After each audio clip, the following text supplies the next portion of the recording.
എല്ലാവർക്കും യൂറോപ്യൻ കൺട്രീസിലേക്കും UK-ലേക്കൊക്കെ പോകുന്നത് ഭയങ്കര ആഗ്രഹമായിരുന്നു. അപ്പോൾ അതിന്റെ റീസൺ എന്ന് പറയുന്നത് അവിടെ ഫ്രീ ഹെൽത്ത് കെയർ ആണ്, ഫ്രീ എഡ്യൂക്കേഷൻ ആണെന്നൊക്കെ പറയാറുണ്ട്. നമ്മൾ അതിന്റെ റിയാലിറ്റി ചെക്ക് ചെയ്യുമ്പോൾ ഇപ്പൊ കഴിഞ്ഞ ദിവസം ഒരു ഫ്രണ്ട് UK-ന്ന് വിളിച്ചിട്ടുണ്ടായിരുന്നു. അപ്പം ആള് പറഞ്ഞൊരു സ്റ്റോറി ഞാൻ പറയാം.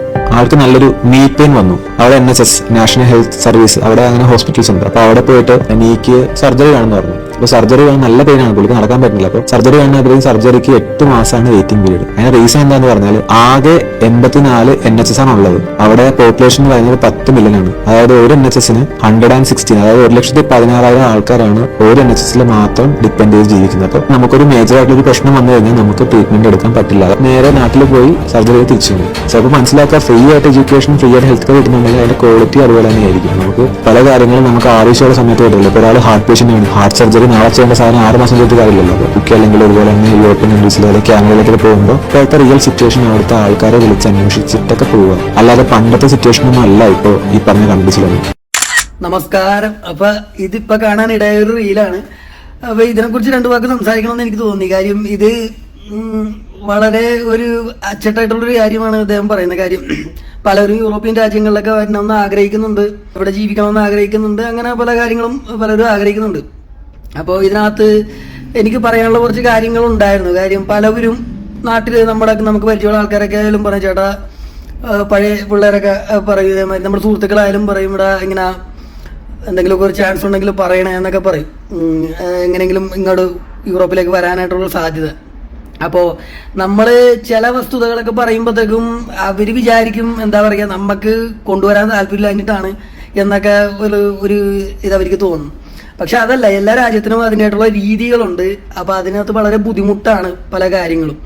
മാറിക്കൊണ്ടിരിക്കുന്നതനുസരിച്ച് പല പല യൂറോപ്യൻ രാജ്യങ്ങളും പല പല ബുദ്ധിമുട്ടുകളും ഉണ്ട്. യൂറോപ്യൻ രാജ്യങ്ങളെ സംബന്ധിച്ച് എല്ലാ യൂറോപ്യൻ രാജ്യങ്ങളിലും അതാത് ഭാഷകളാണ്. ഇപ്പൊ ഫ്രാൻസിൽ ഫ്രഞ്ച് ആണ്, ഇറ്റലിയിൽ ഇറ്റാലിയൻ ആണ്, സ്വിറ്റ്സർലൻഡ് ജർമ്മനിയിൽ ജർമ്മനാണ്, സ്വിറ്റ്സർലൻഡിൽ സ്വിസ് ജർമ്മൻ എന്നൊക്കെ പറയും. ഈ രാജ്യങ്ങളിലൊക്കെ ഞാൻ സഞ്ചരിച്ചിട്ടുള്ള രാജ്യങ്ങൾ യൂറോപ്യൻ രാജ്യങ്ങളാണ്. ഹോളണ്ട്, അങ്ങനെ പല രാജ്യങ്ങളിലും അവരവരുടെ റീജിയണൽ ഭാഷകളാണ്. അവിടെ ഇംഗ്ലീഷ് കൊണ്ടൊന്നും പിടിച്ചു നിൽക്കാൻ ഒക്കില്ല.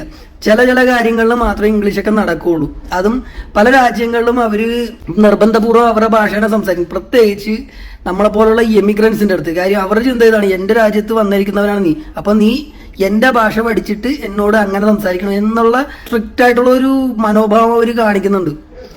പക്ഷെ ഇതിനകത്ത് പറയുന്ന കാര്യം, ഈ ഹോസ്പിറ്റൽസ്, അതായത് medical treatments, free medical treatments, educations അതൊക്കെ ഫ്രീ ആണെന്നൊക്കെ പറയുന്നുണ്ടെങ്കിൽ പോലും ഫ്രീ അല്ല. നമ്മുടെ ഇതിനകത്തുനിന്ന് നല്ലൊരു ഭാഗം ടാക്സ് പിടിക്കുന്നുണ്ട്. എന്നിട്ടാണ് ഈ ഫ്രീ എന്ന് പറയുന്നത്. എന്നിട്ട് തരുന്ന കാലയളവ്, അപ്പോയിന്റ്മെന്റ് എടുക്കണമെന്നൊക്കെ പറഞ്ഞിട്ട് ഇതിപ്പോ 8 മാസം എന്ന് പറയും, 1 വർഷമൊക്കെ കഴിയും.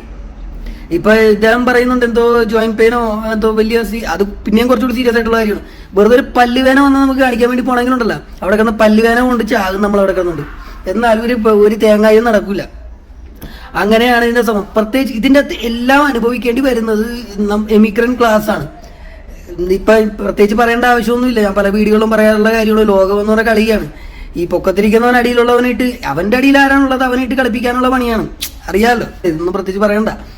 പൊക്കത്തിരിക്കുന്നവൻ എങ്ങനെയാണ് പൊക്കത്തിരിക്കുന്നത്, അടിയിലുള്ളവരായിട്ട് പട്ടി കളിപ്പിച്ചിട്ടാണ് പൊക്കത്തിരിക്കുന്നവൻ അങ്ങനെ ഇരിക്കുന്നത്. അപ്പൊ എന്താ പറയുക, നമ്മുടെ താഴെ ഉള്ളവരെ അവരായിട്ട് പട്ടി കളിപ്പിക്കുക എന്നുള്ളതാണ്. അപ്പൊ ഇതിനകത്ത് അന്യ നാടുകളിൽ ഏറ്റവും താഴേക്കിടയിലുള്ള ആൾക്കാരാണ് നമ്മുടെ എമിഗ്രന്റ് ക്ലാസ് എന്ന് പറയുന്നത്. അപ്പൊ എമിഗ്രന്റ് ക്ലാസ്സിനാണ് ഒരുപാട് അനുഭവിക്കേണ്ടി വരുന്നത്. എന്നിരുന്നാലും ഇതാണ് സംഭവം. ഇതിനകത്ത് മെഡിക്കലും ഫ്രീ എഡ്യൂക്കേഷൻ എന്ന് പറയുമ്പോൾ അതിന്റെ ക്വാളിറ്റി ആണ്. പല യൂറോപ്യൻ രാജ്യങ്ങളിലും എന്നൊക്കെ പറഞ്ഞു കഴിഞ്ഞാൽ വെറും ഒരു ഷോ ഓഫിന് വേണ്ടിയാണ് എഡ്യൂക്കേഷൻ എന്നൊക്കെ പറയുന്നത്. ഒരു കിണ്ടിയും കിഴങ്ങൊന്നും ഇല്ല, ഒരു തലക്കാത്തൊന്നും ഇല്ല, വെറും കടമാണ് യൂറോപ്യൻ എഡ്യൂക്കേഷൻ എന്നൊക്കെ പറഞ്ഞ്. ജർമ്മനിയിൽ പിന്നെയും കുറച്ചുകൂടി മെച്ചപ്പെട്ട എഡ്യൂക്കേഷൻ ഉണ്ടെന്ന് വേണമെങ്കിൽ പറയും. യൂറോപ്യൻ രാജ്യത്ത് ഞാൻ സഞ്ചരിച്ചിട്ടുള്ളതിൽ ജർമ്മനിയിലാണ് കുറച്ചുകൂടി മെച്ചപ്പെട്ട എഡ്യൂക്കേഷൻ ഉള്ളത്. പക്ഷെ അവിടെയും നമ്മളുടെ ആൾക്കാർക്ക് കുറച്ച് ബുദ്ധിമുട്ടാണ്. ഈ നമ്മുടെ എമിഗ്രന്റ് ക്ലാസ്സിന് കുറച്ച് ബുദ്ധിമുട്ടാണ്. അപ്പൊ ഇതൊക്കെ നമ്മൾ മനസ്സിൽ കാണുക. പിന്നെ ആരും യൂറോപ്യൻ രാജ്യത്തേക്ക് വരരുത് എന്നൊന്നുമല്ല, ഇങ്ങനെയുള്ള ചില സത്യാവസ്ഥകളുണ്ട്. യൂറോപ്യൻ രാജ്യങ്ങളിൽ താമസിക്കുന്നവര് ഇപ്പൊ നിങ്ങളോട് എന്ത് തന്നെ പറഞ്ഞാലും, ഇപ്പൊ നിങ്ങളുടെ നാട്ടിൽ നിന്ന് വരണമെന്ന് ആഗ്രഹിക്കുമ്പോൾ ട്രാവൽ ഏജൻസി ഒക്കെ തന്നെ എന്തെന്ന് പറഞ്ഞാലും കൊള്ളാം.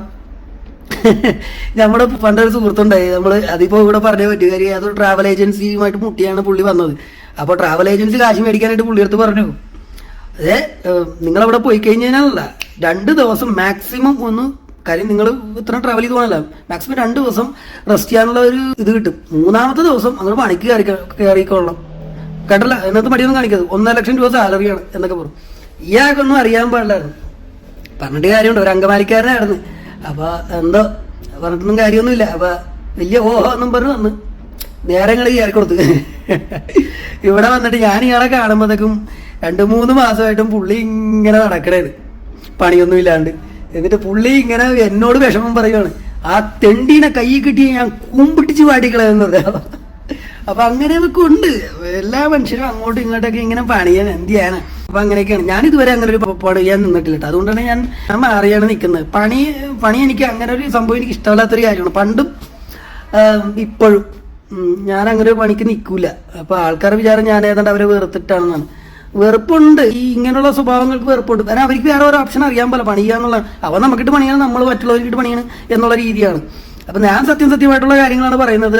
അതുകൊണ്ട് ആരെങ്കിലും ഗുണം ഉണ്ടാവുമെങ്കിൽ ഉണ്ടാകട്ടെ എന്ന് വിചാരിച്ചിട്ടാണ് പറഞ്ഞത്. അതിനാണ് ഞാനിത് ചെയ്യുന്നത്. ഇതൊക്കെ എല്ലാം ചെയ്യുന്നത് പോലും അതിനാണ്.